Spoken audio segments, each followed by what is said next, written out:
Hello, good evening. My name is Louisa Munira of Ferroca, and today I'll be presenting on strategic management change and the role of leadership within Marks and Spencer. Basically, Marks and Spencer is it's a retail company which deals in food and clothing, but has also recently added banking to its portfolio. The company was actually formed in 1884 by Michael Marks, and who later collaborated with Thomas Spencer in 1894. The company employs 84,939 people.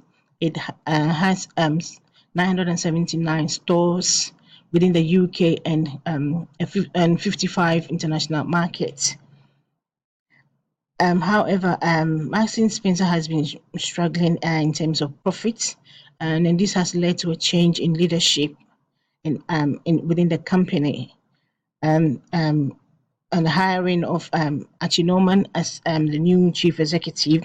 He has kind of accused the struggling store being in drifting and has kind of introduced a new radical shakeup within the report looks to highlight the current leadership style within Marks and Spencer for the within Marks and Spencer actually, which kind of leans towards a consultative leadership style. What Marks and Spencer does is like they kind of consult their customers before any decision will be made in terms of how the company is being managed.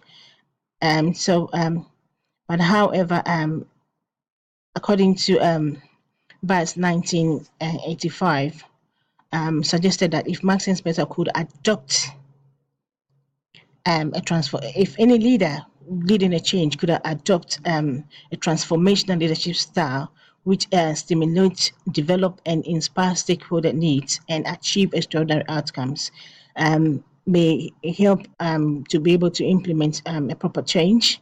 He kind of further says that evidence has suggested that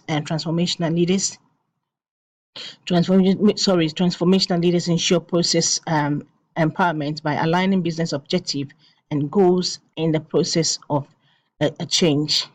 So therefore, the report will look into Plumann's four types of change, which Marks and Spencer could map it and then look at the kind of change that they will be experiencing or could map it as or benchmark it to be able to um, look at the kind of change they will be going to and how they will be able to implement that kind of change and what will be the consequences of what they are facing. The first one kind of talk about a continuous and a current change. This sort of change happens slowly. It is channeled into improving system practices. Change happens through the company template whilst the pattern is not altered. The second one kind of talk about whether the change is episodic or a convergent one. And this kind of change occurs very fast and as a result of crisis or shock, which may result in negative feedback, pushing minor changes and keeping the organization's templates in shape. The fourth one, I kind of talk about whether the change is radical or episodic. The change happens quickly in a response to, sorry, it's in a response to a major shock or crisis, but this time the template is altered, a change in leadership or an event of new strategy. After this has been mapped, and Marks and Spencer Curtis also kind of suggests that there are also some mistakes that leaders do when implementing change, and this he kind of talks about company leaders being complacency in tolerating failure to create a sense of agency. And the second is about failing to develop an effective coalition. For example, Marks and Spencer managing team may fail to create an alliance of like-minded people. And also, he also talked about eight model which they could look into implementing the change successfully. And here he kind of say that they have to develop a vision and a strategy, create a guide to partnership, establish a sense of agency, and communicate the change, and also produce short-term wins, and also may look to consolidate gains and generate more change. However, if all this has been done, then they may have to look at how they could manage the change.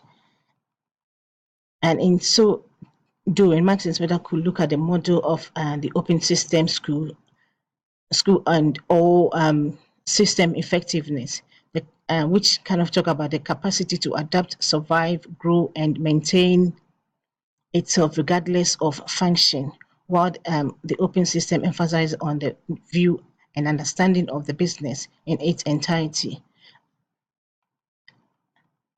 And then the report also looks into the ethics of Marks and Spencer and its leadership. In here, what Marks and Spencer does it. Here, what Marks and Spencer does ethically is to deliver the basics of several modern concepts for work, business, and organizations, which broaden individual and corporate priorities to go beyond traditional business aims of profit and shareholder enrichment.